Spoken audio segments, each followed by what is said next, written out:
The Republican times, खबर ही नहीं विश्लेषण भी।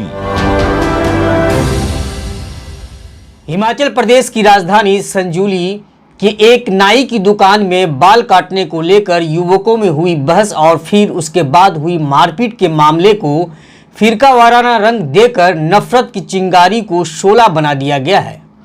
मतलब मामला बाल काटने के बाद पैसे को लेकर शुरू हुई और नफरत की सियासत पर सियासी रोटी सेकने वाले नेताओं ने उस मामले का रुख मस्जिद की तरफ मोड़कर सांप्रदायिक बना दिया और फिर जो स्थिति है उसे पूरी दुनिया देख रही है। सलाम, नमस्कार, सत श्री अकाल। मैं रज़ीउर रहमान और आप देख रहे हैं रिपब्लिकन टाइम्स।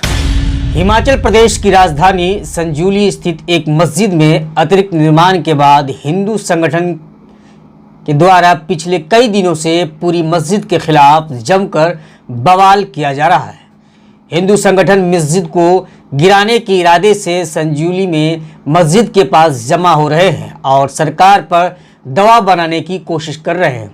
ऐसे में बुधवार को संजौली में धारा 163 टूट गई और पुलिस और प्रदर्शनकारियों में झड़प हुई है, जिसमें कई पुलिस के जवान और प्रदर्शनकारी भी जख्मी हुए हैं। आपको बता दें, इस वक्त वहां के हालात 1992 के अयोध्या से अलग नहीं है। फर्क सिर्फ इतना है कि 6 दिसंबर 1992 को जब देश के चरमपंथी तत्वों ने बाबरी मस्जिद को ध्वस्त किया था, तब केंद्र में कांग्रेस पार्टी सत्ता में थी और उत्तर प्रदेश में भारतीय जनता पार्टी सत्ता में थी। जबकि आज भारतीय जनता पार्टी केंद्र में है और हिमाचल प्रदेश में कांग्रेस की सरकार है। बुधवार को संजौली में स्थिति उस समय और तनावपूर्ण हो गई जब मस्जिद निर्माण का विरोध कर रहे प्रदर्शनकारियों ने तोड़फोड़ शुरू कर दी। इसमें कई पुलिस अधिकारी और पदाधिकारी और प्रदर्शनकारी भी घायल हुए हैं। पुलिस ने प्रदर्शनकारियों पर पानी के बौछार कर उन्हें रोकने की भी कोशिश की, लेकिन भीड़ बेकाबू हो गई। ये लोग संजौली मस्जिद से महज 100 मीटर की दूरी पर इकट्ठा होकर नारे लगा रहे थे। पुलिस प्रदर्शनकारियों को समझाने की कोशिश करती रही, लेकिन वे मानने को तैयार नहीं थे। कानून व्यवस्था बनाए रखने के लिए पूरे संजौली इलाके को पुलिस छावनी में तब्दील कर दिया गया है, जबकि मस्जिद स्थल को पूरी तरह से सील कर दिया गया है। गौरतलब हो कि हिंदू संगठनों और स्थानीय लोगों ने बुधवार की सुबह 11 बजे से संजौली में प्रदर्शन का ऐलान किया था, जिसे देखते हुए शिमला प्रशासन ने भारी सुरक्षा बल तैनात कर दिया था। अधिकारियों ने एहतियात के तौर पर धारा 163 लगा दी थी। क्षेत्र में शांति बनाए रखने के लिए प्रशासन ने 10,000 पुलिस और इमरजेंसी रिस्पांस टीम के जवानों को तैनात किया था।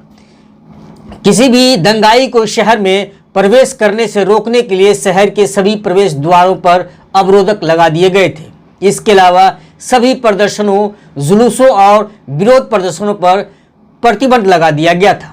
बावजूद इसके हजारों की तादाद में लोग वहां न सिर्फ प्रदर्शन किए, बल्कि धारा 163 का उल्लंघन कर यह संदेश दिया कि कानून, अदालतें उनके सामने कोई मायने नहीं रखता है। वो खुद कानून है, खुद अदालत है और खुद ही जज बनकर ऑन द स्पॉट फैसला करने की कुव्वत रखते हैं। आपको बता दें कि संजौली मस्जिद को लेकर हिंदू संगठनों का आरोप है कि इसका निर्माण अवैध तरीके से किया गया है। वे चाहते हैं कि इस मस्जिद को जल्द से जल्द ढा दिया जाए। पिछले हफ्ते बीजेपी ने मस्जिद की इमारत की अतिरिक्त मंजिलों को गिराने की मांग को लेकर प्रदर्शन किया था। संजौली मस्जिद मामले की सुनवाई शहरी कमिश्नर कोर्ट में चल रही है, जिसकी सुनवाई शनिवार को हुई है, जिसमें मस्जिद के अवैध हिस्से पर चर्चा हुई है। मामले की अगली सुनवाई 15 अक्टूबर को होगी। नगर निगम की ओर से पैरवी कर रहे राहुल शर्मा ने कहा है कि इस मामले में वक्फ बोर्ड को भी पार्टी बनाया गया है। वक्फ बोर्ड ने अपने बयान में कहा है कि मस्जिद के निर्माण में सभी नियमों का पालन किया गया है। इस बीच हिमाचल प्रदेश के शिमला में संजौली मस्जिद विवाद पर केंद्रीय मंत्री गिरिराज सिंह ने बड़ा बयान दिया है। उन्होंने कहा है कि यह एक अवैध मस्जिद है और इसे ध्वस्त किया जाना चाहिए। साथ ही उन्होंने कहा कि देश में सभी अवैध मस्जिदों और मदरसों को भी ध्वस्त किया जाना चाहिए। यह बयान साबित करता है कि संजौली मस्जिद विवाद में भाजपा पार्टी पेट्रोल छिड़ककर आग भड़काने की पुरजोर कोशिश कर रही है। अब आइए इस विवाद की जड़ में जाते हैं। दरअसल ये एक मामूली विवाद था जो एक नाई की दुकान से बाल काटने के पैसे मांगने के दौरान उत्पन्न हुआ था। दरअसल संजौली में एक नाई की दुकान पर हुई मामूली घटना के बारे में सुनने के बाद इसे सांप्रदायिक रंग देकर माहौल बिगाड़ने की कोशिश की गई। बताया जा रहा है कि कुछ दिन पहले एक गैर मुस्लिम युवक ने मुस्लिम नाई की दुकान पर अपने बाल कटवाए थे। इसी बार पैसे मांगने को लेकर उनसे बहसा बहसी हुई, फिर मारपीट हुई और इसी बात को सांप्रदायिक रंग दे दिया गया और इस इलाके के दुष्ट तत्वों ने इसे हवा देना शुरू कर दिया और उन्हें मुद्दा बनाने के लिए संजौली मस्जिद मिल गई। इस मस्जिद के इमाम हाफिज शहजाद अली का कहना है कि मस्जिद का अतिरिक्त निर्माण अवैध तरीके से नहीं किया जा रहा है, बल्कि मस्जिद का निर्माण लीगल तरीके से किया जा रहा है। उन्होंने कहा है कि हिमाचल प्रदेश में करीब 7,000 ऐसी इमारतें हैं जो गैर कानूनी तरीके से बनाए गए हैं। चूंकि यह एक मस्जिद है, इसलिए इसे मुद्दा बनाकर जानबूझकर माहौल को खराब करने की कोशिश की जा रही है। उन्होंने कहा है कि हमारे पास इस मस्जिद के सभी दस्तावेज हैं और मामला अदालत में लंबित है। मस्जिद के 2 मंजिला निर्माण के लिए निगम से नक्शा स्वीकृत कराने का अनुरोध किया गया था। मस्जिद के इमाम शहजाद अली के अनुसार लगभग 20 वर्षों से वे इस मस्जिद के इमामत के फ़राइज़ को अंजाम दे रहे हैं और उनका कहना है कि यह मस्जिद पूरी तरह से वैध है, यानी लीगल है। उनके पास 1905 से लेकर 1947 तक के सभी दस्तावेज हैं। हालांकि यहाँ मामला कुछ और था और नफरती गैंग ने कुछ और ही कर दिया। जहाँ तक अवैध इमारत का सवाल है तो पूरे शिमला में करीब 7,000 इमारतें ऐसी हैं जिनके पास नक्शा नहीं है, जबकि संजौली मस्जिद के पास सारे नक्शे मौजूद हैं। निर्माण के लिए नक्शा स्वीकृत होने के लिए निगम को आवेदन दिया गया था, लेकिन अभी तक स्वीकृति नहीं मिली। बस इसी आधार पर पूरी मस्जिद को अवैध करार दिया जा रहा है, जबकि यहाँ कोई भी मस्जिद अवैध नहीं है।